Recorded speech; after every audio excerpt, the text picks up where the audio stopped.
doesn't mean we should give up. When the going gets tough and I wanna give up, I will trust in you. 'Cause you're always gonna lead, always gonna lead, always gonna lead me through. When I'm feeling overwhelmed and almost wanna quit, I will not give in. 'Cause you're giving me strength, the strength to start again. Singing, everybody, come on, let's keep going. Ooh, ooh, ooh, ooh. We're never gonna give up, no. Oh, everybody, come on, let's keep moving. Yeah. Ooh, ooh, ooh, ooh. We're never gonna give up, no. Never gonna give up. Never gonna give up. Never gonna give up.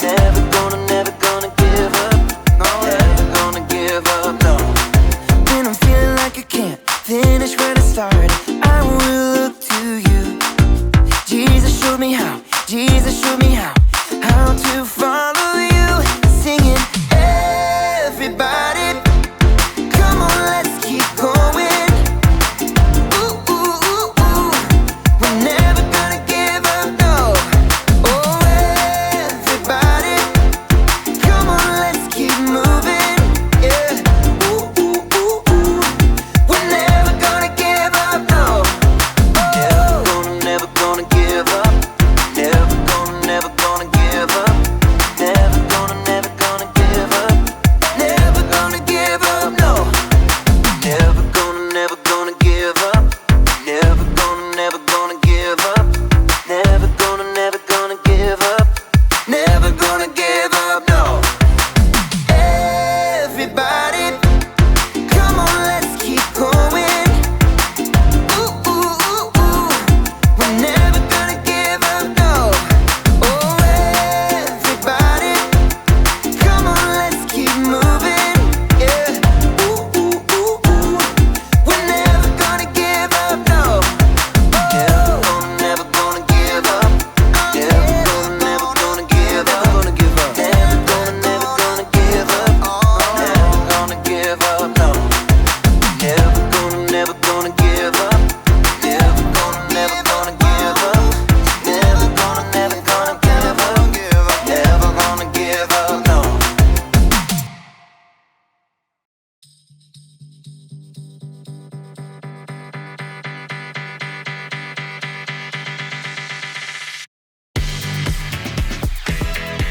Good day, everybody!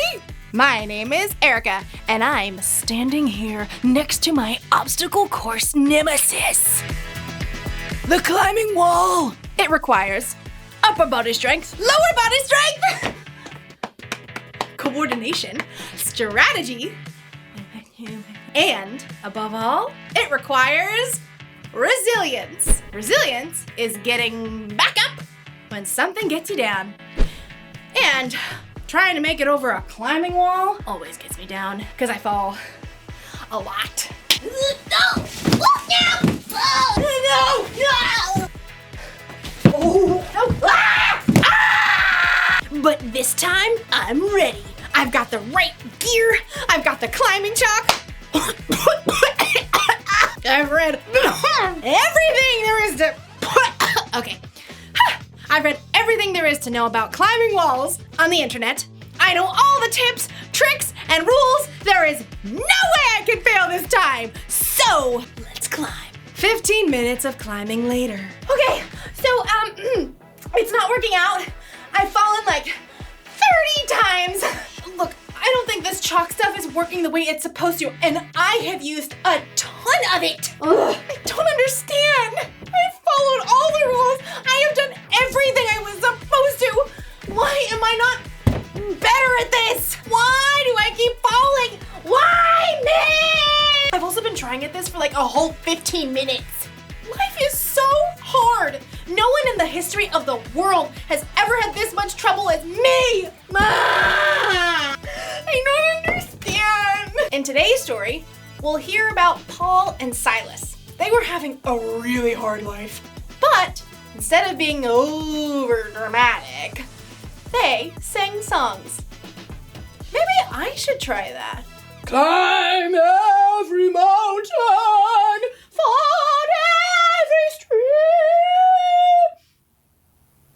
think it's working.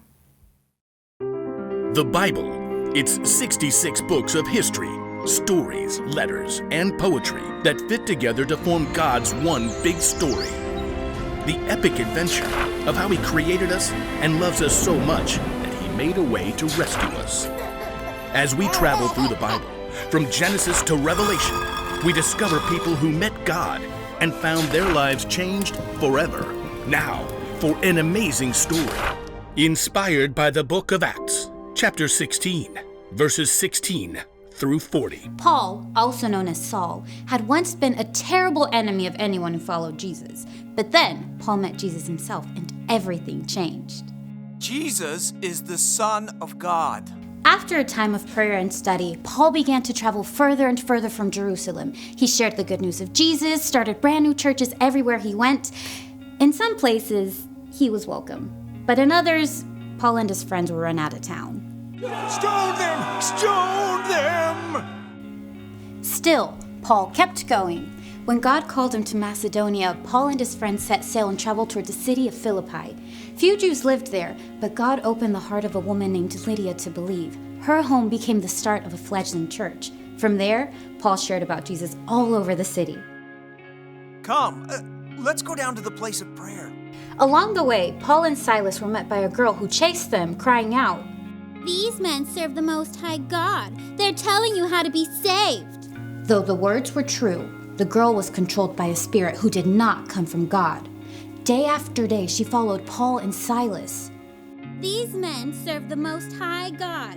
These men serve the Most High God. These men serve the Most High God. These men..." Enough! Paul spun around to face the girl. In the name of Jesus Christ, I command you to come out of her. Immediately, the spirit left the girl. Oh, I feel like myself. Thank you. Thank you. Unfortunately, some men had been using the girl to make money for them. Since she had been freed by the power of Jesus, they could no longer do this. You've ruined our business! Yeah, now we're gonna make you pay. The men grabbed Paul and Silas and dragged them into the marketplace to face the judges. These men are Jews. They're making trouble in our city. Yeah, they're telling people to do stuff that's against Roman law. Get rid of Without any chance to share their story, Paul and Silas were whipped. Then they were hauled to the jail. Guard them with your life. Yes, sir. Paul and Silas were marched down into the depths of the jail. It's damp in here. And dark. And deep. Their feet were fastened with chains. Good night, men. Though the jailer had locked the cell tightly, he may have paused to glance back at the men inside. He had heard the words Paul and Silas preached of a God who could forgive sins, a God who could truly save. It's all foolishness, right? The day faded, and so did the small amount of light in the prison cell. How's your back? Sore, but I've been through worse. Paul and Silas were shut away in a damp cell, unable to move freely, with painful wounds on their back, even though they had done nothing wrong. They could have complained, they could have sulked, but instead, they made a choice. Are you asleep? Not even close. You know, God sent an angel to get Peter out of prison that one time. Yeah, well, God can get us out of here too, or give us the strength to stick it out. Amazing grace, how sweet the sound that saved a wretch like me. You're making me wretched, is what? Was lost, but Now was found, was blind, but now I see.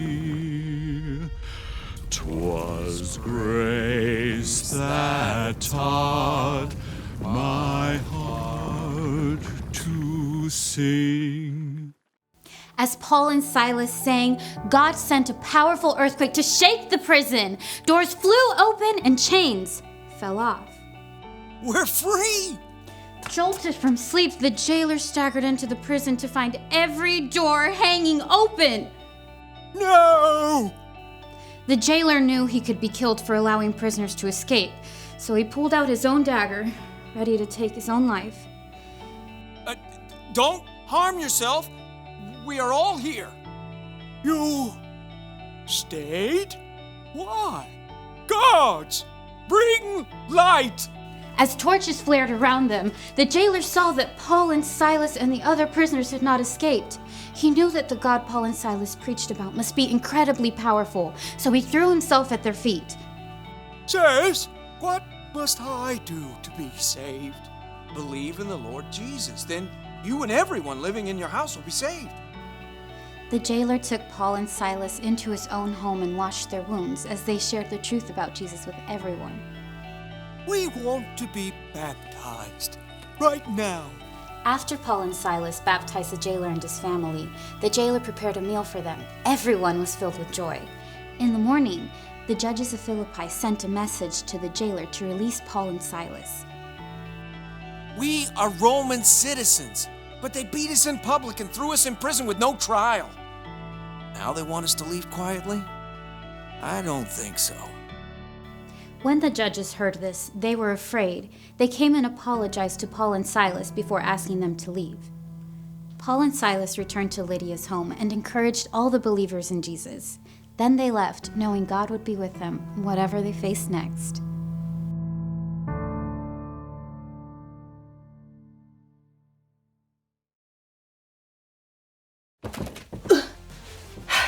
Okay, let me see if I got this. Paul and Silas were thrown in prison for following Jesus.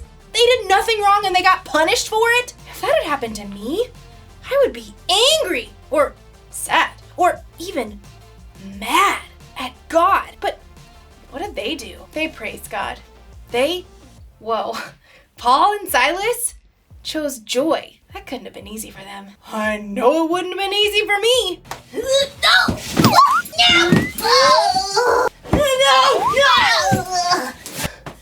Oh, we're going for it. No!